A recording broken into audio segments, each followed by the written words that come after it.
For a long time, a big chunk of my life revolved almost completely around my relationships. How I felt about them, how they affected me, where they'd taken me, who is or isn't in my life anymore. And to play off of what I've said before about living my life through what has felt like a lens, I tend to see the people I've met as old and new characters cycling through the seasons of my life.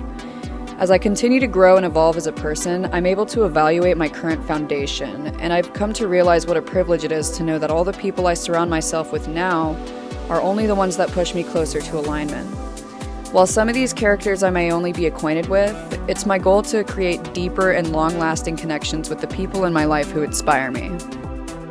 Over the last couple of years, I've grown my friendship with Elijah. When we first met, I knew that he wanted to be a fashion designer, but it was never something that I could truly see come to fruition until recently. A couple months ago, he scored an internship with Andrew Gallivan, and he's been diving in headfirst into his career with such a busy schedule.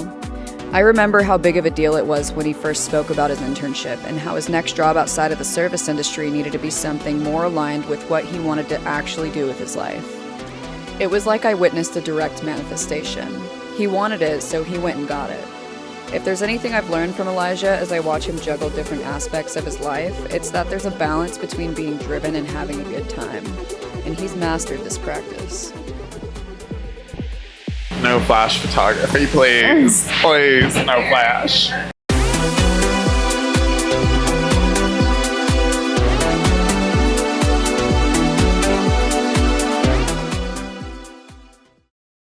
My name's Elijah Stern, and I'm a fashion designer. I went to college for business administration because I didn't know what I wanted to do and found myself not paying attention in any of my classes, looking at all these designers on Instagram and getting inspiration. I would say kind of throughout that time in college, like studying business, I started expressing myself through clothes and thrifting more and just like taking chances on different outfits. Did people make comments about your outfits? Yes. I wouldn't say I was known as the fashion person in school because back then I don't think I was doing it. I definitely had something going on that people weren't used to. My friends definitely pushed me to go in that direction. My parents, once they kind of realized that I wanted to actually pursue that, started pushing me. My first piece was this corset with a sheer long sleeve underneath it and these huge pleated pants. It was giving Princess Royal vibes because of the theme of the fashion show that year, but I found myself really interested in form-fitted clothing. Like all throughout school, made a bunch of different corsets. Working with Andrew, the independent designer that I work for, he makes a bunch of corseted bustier tops, one pieces for a bunch of different clients. I feel like that's the direction of fashion right now. Everyone wants to be cinched and skinny.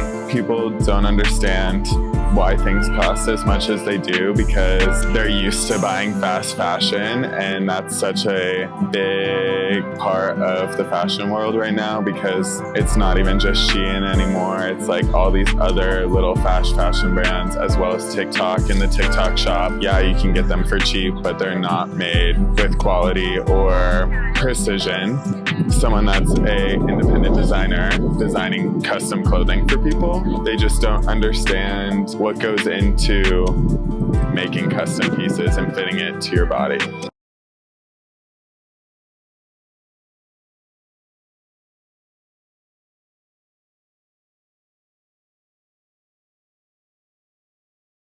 We're walking a fashion show for Lucy Ballhofer. Full name, we are showcasing body, low-key. This top that I made, everyone's showing up wearing, well, Lucy does Dirt Church vintage. Okay. It shows a lot of vintage pieces, but there's been a lot of independent designers as well that have added to the show, like me. This piece took me, if I worked to the finish, it would have been finished in a day, but it probably took me like a week between the patterning, fittings. So I did get this fabric and all the supplies from Joann's, but now I have to source from like fabric stores in New York or like Amazon. She was like, oh, do you want to walk for me? And I was like, I kind of wanted to be the designer in the seats for once, because I've walked a few shows, but I was like, if you need help, I'm here for it. And she was like, yes, please. After exploring the venue, I was invited firsthand to watch the get-ready process of both designers and models together. With excitement in the air, they celebrated with a pre-walk beverage as the seats filled up. It was a real-life blend of work and fun, and I realized what a privilege it was to step inside their world and capture one of my favorite events put together by a group of local creatives. After all, who would want to miss a party like this? Living hella wild, I'm living fashion.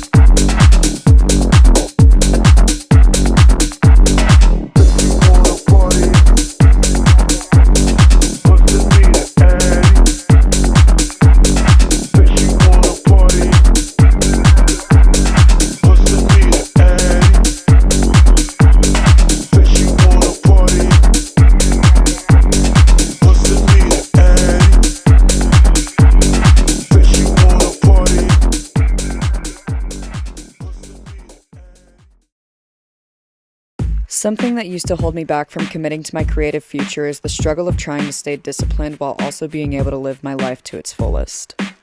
Luckily, with the guidance of Elijah, I've been able to take my life by the reins and stay disciplined regardless of the fast pace of everyday living.